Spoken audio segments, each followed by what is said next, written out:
आदाब, ये आकाशवाणी है। खबरों के साथ मैं मोहम्मद अम्मार।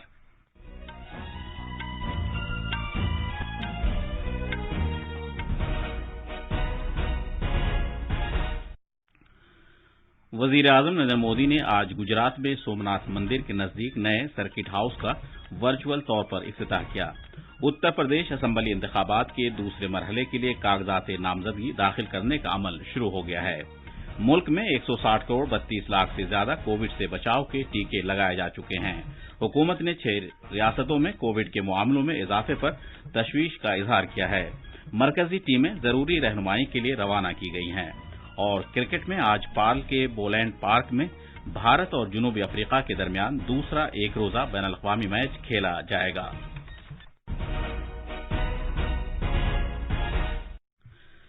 जैसा कि आप जानते हैं, मुल्क के कई हिस्सों में कोविड-19 के मामला तेजी से बढ़ रहे हैं। आपसे अपील है कि चौकस रहें, दोनों टीके लगवाएं और 15 से 18 साल तक की उम्र के बच्चों और दीगर अफराद को भी टीका लगवाने में मदद करें। साथ ही कोरोना की नई किस्म भी तशवीश का बाइस है। इस तनाजुर में गफलत न बरतें और ये 3 आसान तरीके अपनाएं। चेहरे पर मास्क लगाएं, 2 गज की दूरी बरकरार रखें और हाथ और चेहरा साफ रखने पर खास ध्यान दें। अब खबरें तफसील से। वजीर आजम नरेंद्र मोदी ने आज वीडियो कॉन्फ्रेंसिंग के जरिए गुजरात में तारीखी सोमनाथ मंदिर के नजदीक नए सर्किट हाउस का इफ्तिताह किया। इस मौके पर इजहार ख्याल करते हुए वजीर आजम नरेंद्र मोदी ने कहा कि हम अपने मुल्क की सियाहत की सलाहियत को बढ़ाने के लिए अनथक काम कर रहे हैं। उन्होंने कहा कि सयाहों के मराकिज की तरक्की हुकूमत की स्कीमों का एक हिस्सा ही नहीं है, बल्कि अवामी शिरकत की एक मुहिम का भी हिस्सा है। उन्होंने कहा कि हमारी सकाफती विरासत की तरक्की इसकी एक बड़ी मिसाल है। जनाब मोदी ने कहा कि सियाहत दुनिया में बहुत से मुल्कों की मईशत में जबरदस्त ताउन दे रही है। उन्होंने कहा कि भारत के पास हर रियासत और हर खित्ते में इसी तरह के खत्म न होने वाले इम्कानात भी मौजूद हैं। हम इस मामले को जामे तौर पर ले रहे हैं और बड़े पैमाने पर कई मजहबी, सकाफती और विरासती सियाहती सर्किट्स को फरोग दे रहे हैं और उनको शुरू कर रहे हैं। जनाब मोदी ने लोगों से अपील की कि वो सियाहत के सेक्टर में वोकल फॉर लोकल अपनाएं और किसी गैर मुल्की सियाहती मकाम पर जाने के लिए मंसूबा बनाने से पहले भारत के सियाहती मकामात पर जाने के बारे में गौर करें। जनाब मोदी ने कहा कि हम उन हालात के बारे में जानते हैं जिसके तहत सोमनाथ के मंदिर को नुकसान पहुंचाया गया था और सरदार पटेल की कोशिशों के जरिए दोबारा इसे तामीर किया गया।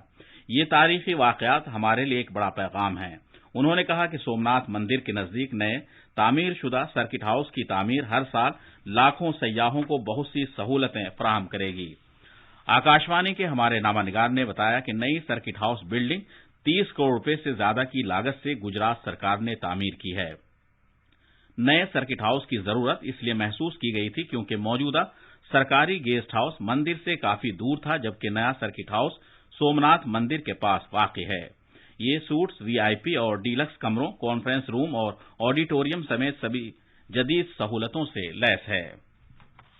आज नोटिफिकेशन जारी होने के साथ ही उत्तर प्रदेश में असेंबली इंतखाबात के दूसरे मरहले के लिए कागजात नामजदगी दाखिल करने का अमल शुरू हो गया है।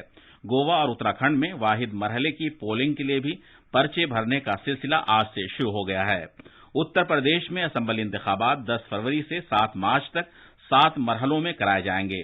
उत्तर प्रदेश में दर्ज फहरिस्त जातों के लिए रिजर्व 9 असेंबली हलकों समेत 9 जिलों के 55 असेंबली हलकों में 14 फरवरी को दूसरे मरहले के लिए वोट डाले जाएंगे। इसके अलावा 2 रियासतों गोवा और उत्तराखंड में वाहिद मरहले की पोलिंग एक साथ कराई जाएगी। गोवा में 40 सीटों और उत्तराखंड में 70 सीटों के लिए एक साथ वोट डाले जाएंगे।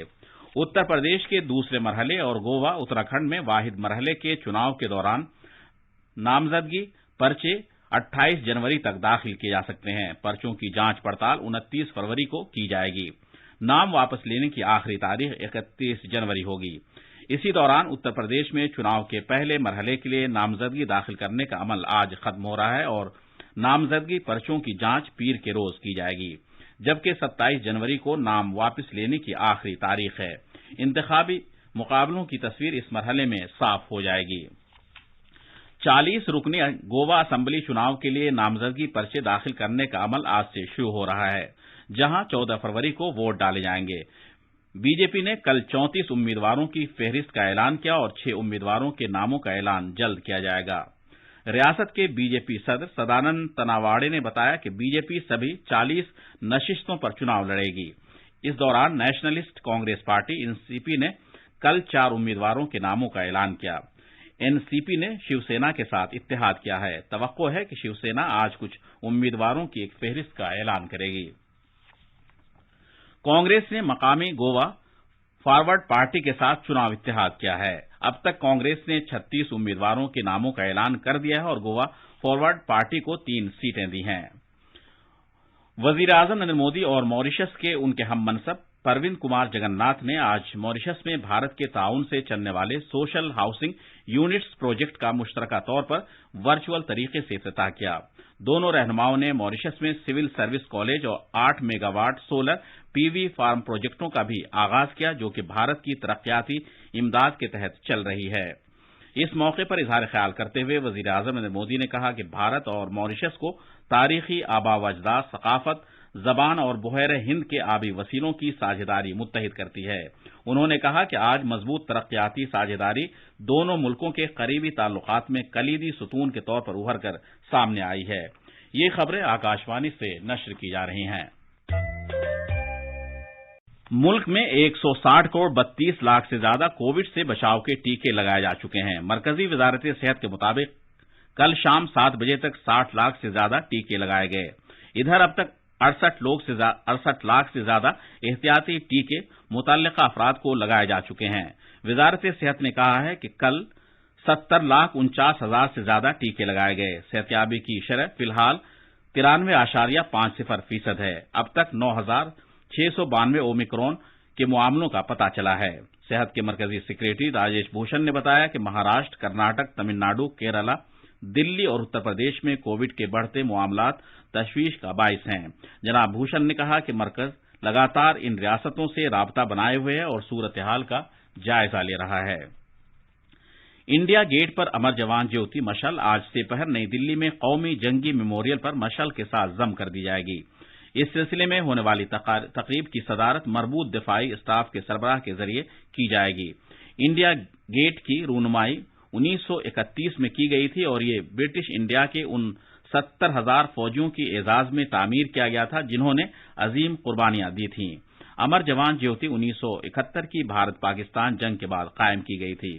طویل انتظار اور کافی غور و خوض کے بعد قومی جنگی میموریل انڈیا گیٹ کے کمپلیکس میں بنایا گیا تھا اور اس کے افتتاح فروری 2019 میں کیا گیا تھا۔ کلاکمبھ کی منفرد پہل کے تحت تیار کردہ وسیع و عریض تصویروں کو یوم جمہوریہ تقریبات 2022 کے لیے راج پتھ پر نصب کر دیا گیا ہے۔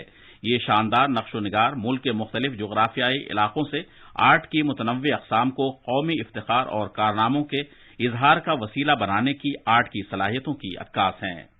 ان شاہکار تصویروں کو اڈیشہ اور چنڈی گڑھ میں منعقدہ خصوصی ورکشاپوں یا کلاکمبھ میں شرکت کرنے والے 500 سے زیادہ آرٹسٹوں نے انتہائی تحقیق اور غور و فکر کے بعد نہایت جوش و خروش سے تیار کیا ہے۔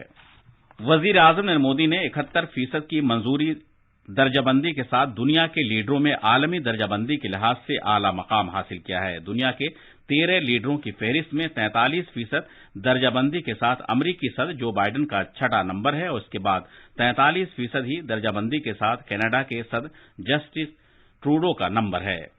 صدر جمہوریہ رام ناتھ کووند، نائب صدر جمہوریہ ایم وینکیا نائیڈو اور وزیر اعظم نریندر مودی نے منی پور، میگھالیہ اور تریپورہ کے عوام کو ان کی ریاست کے قیام کے دن کے موقع پر مبارکباد دی ہے۔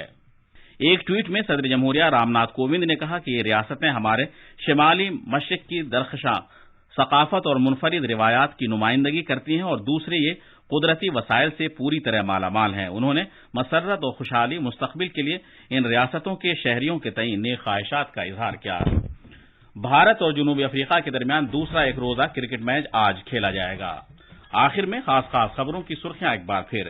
وزیر اعظم نریندر مودی نے آج گجرات میں سومناتھ مندر کے نزدیک نئے سرکٹ ہاؤس کا ورچوئل طریقے سے افتتاح کیا۔ اتر پردیش اسمبلی انتخابات کے دوسرے مرحلے کے لیے کاغذات نامزدگی داخل کرنے کا عمل شروع ہو گیا ہے۔ ملک میں 160 کروڑ 32 لاکھ سے زیادہ کووڈ سے بچاؤ کے ٹیکے لگائے جا چکے ہیں اور کرکٹ میں آج پال کے بولینڈ پارک میں بھارت اور جنوبی افریقہ کے درمیان دوسرا ایک روزہ بین الاقوامی میچ کھیلا جائے گا۔ اس کے ساتھ ہی خبروں کا